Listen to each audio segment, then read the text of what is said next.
Akhirnya pada 16 Juni 1944, George Stinney dihukum mati dengan cara ia duduk di kursi listrik yang bahkan kursinya juga masih kebesaran untuk badannya, dan tali pengikatnya pun masih kepanjangan, dan helm setrumnya pun masih kebesaran pada saat itu. Tapi itu tidak menghalangi untuk mengeksekusi George pada saat itu. Polisi tetap melakukan hukuman mati dengan mensetrum George Stinney.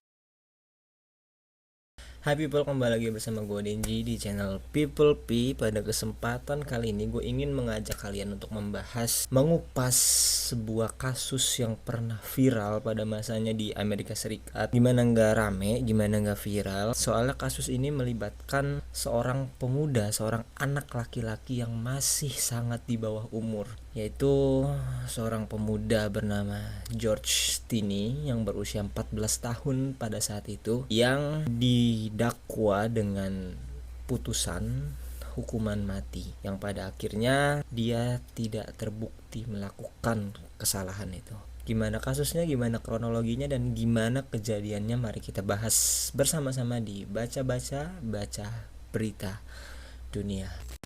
Okay, let's go.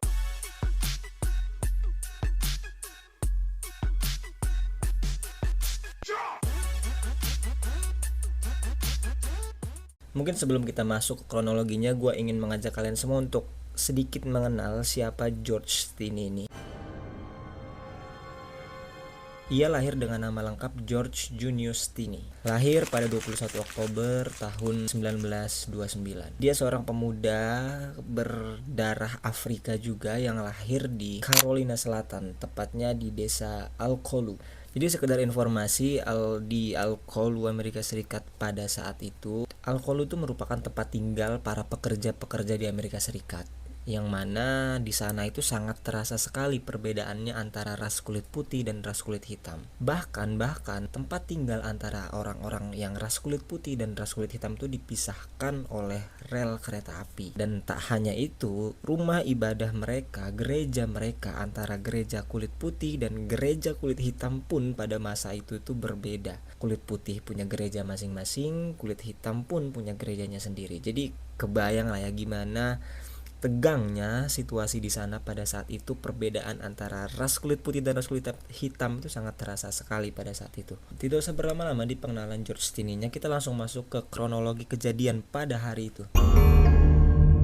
Jadi pada tanggal 23 Maret tahun 1944, George Stinney bersama saudara perempuannya Catherine sedang berniat membawa sapi peliharaannya dari gudangnya yang berletak di belakang rumahnya itu untuk dibawa ke seberang rel, tempat di mana orang-orang kulit putih ini tinggal. Bersama saudarinya itu, ia berencana membawa sapi-sapinya itu untuk diberi makan di seberang rel yang di sana banyak sekali rumput-rumputnya lah gitu. Dan saat mereka sampai di lapangan tempat rumput-rumput itu, mereka tuh dihampiri oleh dua anak kecil perempuan tepatnya, membawa sepeda menghampiri George dan saudara perempuannya Catherine ini. Gadis yang pertama bernama June yang berusia 11 tahun dan yang kedua bernama Mary berusia 8 tahun. Dua gadis itu, si Betty June dan si Mary Emma ini, menghampiri George dan saudarinya membawa sepeda untuk bertanya, "Hey George, apakah kamu tahu di manakah kira-kira kami bisa memetik bunga maypop?" Bunga maypop itu adalah merupakan salah satu bunga passion bunga ya, salah satu bunga yang emang bagus, mungkin yang menarik minat anak-anak kecil untuk memetiknya. Dan George Stinney bersama saudari perempuannya itu menjawab bahwa mereka itu nggak tahu di mana letak tumbuhnya bunga maypop itu.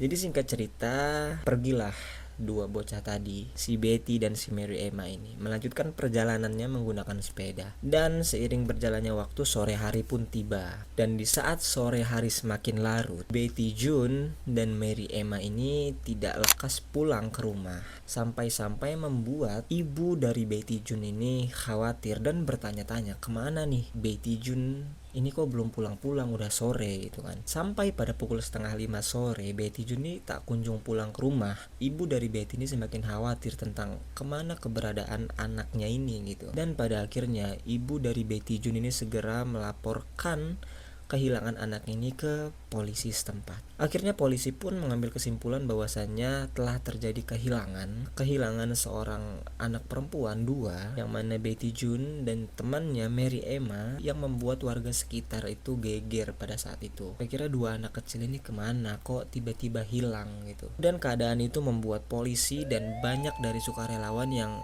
ikut terdorong untuk membantu mencari keberadaan Betty Jun dan Mary Emma. Beberapa jam setelah dilakukannya pencaharian tentang hilangnya Betty Jun dan Mary Emma ini, akhirnya polisi beserta tim sukarelawan tuh berhasil menemukan 2 jenazah wanita perempuan kecil yang ditemukan di selokan dangkal di hutan wilayah Al-Kholu, Carolina Selatan. Dan jenazah itu pun terlihat penuh dengan luka pukul, penuh dengan memar, penuh dengan bonyok-bonyoknya, pokoknya kayak orang habis dipukulin lah gitu. Ada memar, ada yang bonyok. Jenazah itu ditemukan seperti itu keadaannya. Dan sontak itu semakin membuat warga sekitar tuh makin heboh lagi, makin geger lagi, karena tak hanya hilang, 2 anak kecil ini juga ditemukan tewas terbunuh gitu. Dan berita itu viral di desa tersebut sampai pada akhirnya muncullah sebuah rumor bahwasannya 2 wanita kecil itu terakhir kali bertemu atau terakhir kali berbicara kepada seseorang itu adalah berbicara kepada George. Ini nggak tahu rumornya di mana, gue cari-cari juga nggak ditemukan siapa pertama kali yang mencetuskan rumor ini. Tapi berita tentang rumor tersebut tuh udah menyebar ke warga setempat bahwasannya 2 wanita ini terakhir kali berkomunikasi dengan manusia yang terlihat itu adalah bersama George dan saudari perempuannya Catherine. Mendengar informasi itu, polisi itu langsung segera bergegas ke kediaman George. Polisi itu segera mendatangi rumah George yang pada saat itu orang tua dari George ini sedang tidak ada. Bahkan diketahui juga ayah dari George ini ikut menjadi bagian dari tim sukarelawan yang mencari hilangnya Betty dan Mary Emma itu. Sesampainya polisi di rumahnya George Stinney, polisi langsung memborgol George, tapi tidak sama saudarinya Catherine. Polisi hanya memborgol George lalu membawanya untuk diinterogasi ke kantor polisi. Malam itu juga, tanpa didampingi oleh orang tua, tanpa didampingi oleh pengacara, George langsung diinterogasi di kantor polisi pada malam itu juga. Setelah dilakukan interogasi terhadap George, polisi mengambil kesimpulan bahwasanya George lah pelakunya, George lah si pembunuh 2 gadis malang itu, dan George lah yang harus dihukum pada saat itu. Walaupun pada saat itu saksi tidak jelas siapa dan bukti pun masih belum jelas siapa. Dan anehnya pada saat itu George Stinney itu mengakui perbuatannya kepada polisi. Jadi George tuh bilang kepada polisi kalau iya bahwasanya saya yang membunuh 2 wanita itu, Betty dan Mary Emma. Ini kan aneh gitu, kenapa tiba-tiba George ini bilang ke polisi kalau dialah yang membunuh 2 wanita itu. Dan saudara-saudaranya Stinney ini beberapa ada yang bicara lah, beberapa ada yang speak up bahwasannya pengakuan yang dibuat oleh George Stinney itu merupakan manipulasi oleh pihak kepolisian. Mereka menduga bahwasannya George ini mendapatkan tekanan oleh polisi untuk mengakui apa yang sebenarnya tidak dilakukannya, karena saudara-saudaranya George pada saat itu meyakini bahwa polisi pada saat itu sedang mencari kambing hitam. Jadi kesimpulannya kalau dari saudaranya si George ini merupakan kambing hitam dari polisi. Pengakuan yang polisi sampaikan itu merupakan manipulasi dari apa yang sebenarnya tidak George lakukan. Terlebih lagi kalau George ini diinterogasi tanpa didampingi oleh siapapun, tanpa didampingi orang tua dan tanpa didampingi oleh pengacara. Jadi ya kayak nggak ada yang melihat George ini mengakui perbuatannya. Jadi yang mendengar dan yang melihat pengakuan dari George itu ya cuman polisi yang menginterogasi pada saat itu gitu. Orang tuanya nggak ada, pengacaranya pun nggak ada. Tiba-tiba polisi keluar menyatakan bahwa George telah mengakui perbuatannya. Itu kan kayak, bahkan beberapa orang saksi mengatakan bahwa George Stinney itu terlihat ketakutan, sehingga banyak yang menduga juga, bukan hanya saudaranya, banyak juga yang menduga bahwasannya keterangan yang polisi sampaikan itu merupakan keterangan palsu, yang mana itu adalah hasil manipulasi dari polisi yang sedang mencari kambing hitam atas kasus kehilangan atau kasus meninggalnya 2 orang ini. GG nggak polisinya. Ditambah seperti yang gue bilang tadi, pengacara nggak ada, orang tua tidak mendampingi, bukti belum jelas, dan saksi juga nggak ada. Jadi kayak, benarkah apa yang polisi sampaikan? Sekedar informasi, jadi di masa itu, di tahun itu, hak pendampingan penasihat atau hak pendampingan pengacara memang belum diatur secara legal. Jadi polisi juga nggak bisa menyalahkan kalau si ini diinterogasinya sendirian, belum ada pengacara gitu. Jadi ya gitu, emang nasibnya apes aja gak sih George ini. Dan akhirnya setelah proses interogasi selesai, polisi menggiring Stiny untuk disidang di pengadilan untuk menentukan hukuman apa yang akan diberikan oleh George Stiny. Gue mencari-cari sidangnya ini kapan dilakukannya, apakah malam itu juga ataukah keesokan harinya atau beberapa hari setelah diinterogasi. Gue nggak menemukan itu, tapi yang jelas setelah proses interogasi selesai, polisi membawa George Stiny ini untuk disidang di pengadilan. Dan kalian tahu gimana keadaan sidangnya pada saat itu?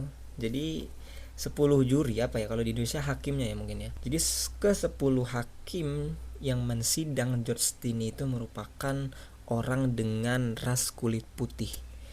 Dan juga orang-orang dengan ras kulit hitam itu gak boleh atau dilarang masuk ke ruang persidangannya George Stiny pada saat itu.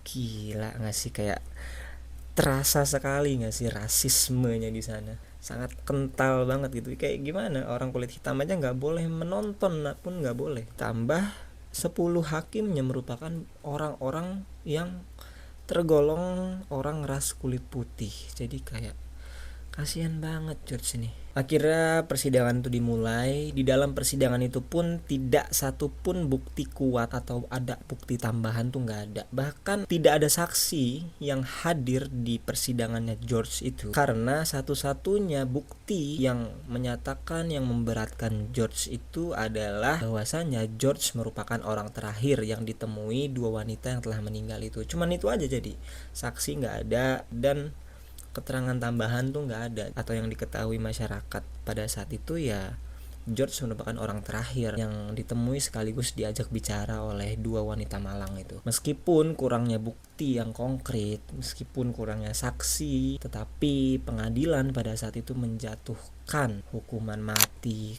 kepada George Stiny. Mungkin kalian bertanya-tanya kan, padahal kan George sama saudarinya itu sedang mengasih makan sapinya gitu kan. Dua perempuan itulah yang menghampiri George ini. Kalian tahu gak sih keterangan itu? Sebenarnya keterangan bahwasannya George bersama saudarinya itu sedang memberi makan sapi itu keluarnya setelah 50 tahun kejadiannya George ini sebenarnya. Jadi pada saat kejadian itu saudarinya itu belum berani speak up teman-teman. Jadi pengadilan tuh tahunya cuman George ini adalah orang terakhir yang ditemui oleh Betty dan Mary Emma itu. Tapi apa yang dibicarain tuh nggak tahu hakim itu. Bahkan si George ini pun saking ketakutannya mungkin ya nggak berani memberitahu itu. Keterangan bahwasanya George sedang memberi makan sapi bersama saudarinya itu terangkat setelah 50 tahun kejadiannya. Tapi itu nanti kita lanjut dulu. Akhirnya pengadilan memvonis bahwasanya George ini akan dihukum mati 3 bulan ke depan, yakni pada 16 Juni 1944. 83 hari setelah jenazah Betty June dan Mary Emma ini ditemukan. Akhirnya pada 16 Juni 1944 George Stiny dihukum mati dengan cara ia duduk di kursi listrik yang bahkan kursinya juga masih kebesaran untuk badannya, dan tali pengikatnya pun masih kepanjangan, dan helm setrumnya pun masih kebesaran pada saat itu. Tapi itu tidak menghalangi untuk mengeksekusi George pada saat itu. Polisi tetap melakukan hukuman mati dengan mensetrum George Stiny, dan George Stiny menjadi manusia termuda yang mendapatkan hukuman mati. Kayak kasihan banget. Baru kita bahas tentang gimana kebenarannya ini terungkap. Tahun-tahun berlalu, ketidakadilan terhadap persidangan George ini gak tahu kenapa terangkat lagi ke permukaan. Kurangnya faktor keadilan, perwakilan hukum yang tidak memadai, dan kurangnya bukti fisik yang gak tahu kenapa tiba-tiba ke-up lagi nih ke kalangan masyarakat. Termasuk keadaan yang dipertanyakan seputar pengakuan George Stinney itu melahirkan banyak kecurigaan tiba-tiba di kalangan masyarakat. Kenapa masyarakat? Kenapa Anda telat bertahun-tahun gitu curiganya kan? Dan pada tahun 2004 ada seorang sejarawan yang bernama George Frierson. Dia sedang membaca artikel di surat kabar yang mengingatkan dia terhadap kasus George Stinney ini. Ia mulai menyelidiki kasus ini setelah membaca salah satu berita di surat kabar setempat yang mengingatkan dia terhadap sosok George Stinney ini bertahun-tahun lalu.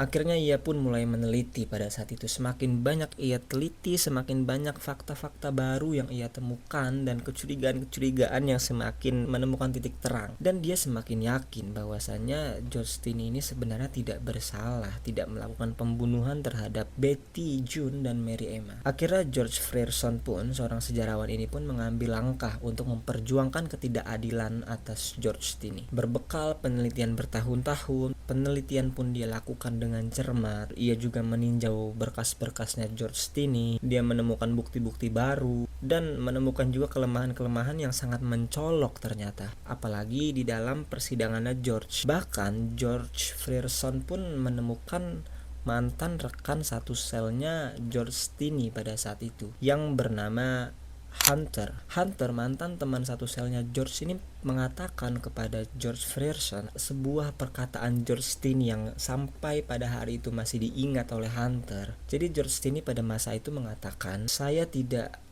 melakukannya," kata Hunter saat ia mengulangi apa yang disampaikan George Stinney pada saat itu. Anjir.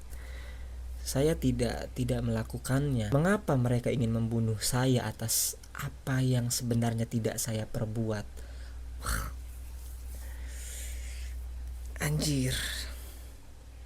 Dan setelah hal tersebut tersebar ke masyarakat, banyak bukti yang tidak konkret, banyak kejanggalan-kejanggalan, ditambah pernyataan dari mantan teman satu selnya George Stinney, itu menambah kemurkaan masyarakat setempat pada saat itu. Apalagi masyarakat-masyarakat yang memang sangat-sangat peduli tentang hak-hak keadilan di Amerika pada saat itu. Dan karena meningkatnya atensi dari masyarakat, karena banyaknya yang speak up pada saat itu, pengadilan hukum setempat, sistem hukum Amerika Serikat akhirnya meninjau kembali terkait kasus George Stinney. Hakim wilayah akhirnya melaksanakan pengadilan ulang untuk meninjau kembali terkait kasusnya George Stinney ini pada tahun 2014. Dan akhirnya pada 17 Desember 2014, Hakim Pengadilan Wilayah yang mencatat bahwa George Stinney ini belum menerima persidangan yang adil dan hak konstitusional amandemen ke-6-nya telah dilanggar. 70 tahun setelah kematiannya, akhirnya Hakim Pengadilan Wilayah menyatakan bahwa George Stinney tidak bersalah dan dibebaskan secara hukum. Wow. Kayak George yang malang. Kisah George Stinney ini pun menjadi pengingat akan suatu masa yang paling kelam tentang hukum di Amerika Serikat. Hingga kini bahkan kasusnya diabadikan sebagai simbol kemampuan manusia yang melawan ketidakadilan dan keharusan untuk memperbaiki sejarah yang salah. Lu kebayang gak sih kayak keluarganya itu gimana gitu, kayak setelah 70 tahun. Enggak, yang bingung juga kenapa masyarakat itu sadarnya itu bahkan setelah bertahun-tahun gitu. Dan hakim setempat pun pada saat menyidang George ini pun kayak rasis banget. Polisinya pun sama, rasis juga. Dia nggak menunggu orang tuanya untuk mendampingi George ini saat interogasi. Itu yang pertama. Terus yang kedua, kenapa ras kulit hitam dilarang masuk ke persidangan George? Itu juga sebuah sikap rasisme yang sangat tai. Ya begitulah, kayak malang setelah 70 tahun dinyatakan tak bersalah, dibebaskan untuk apa? Hey.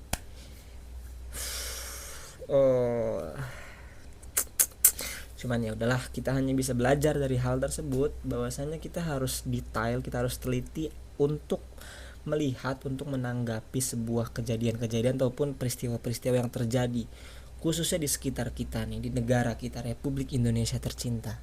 Karena jangankan di Amerika gitu, di di negara kita pun masih sering terjadi kan kasus-kasus yang yang sebenarnya kok janggal gitu. Ya begitulah keadaannya teman-teman. Mungkin sekian dulu video pada kesempatan kali ini. Sampai bertemu lagi di kasus-kasus berikutnya, di video-video selanjutnya. Bye.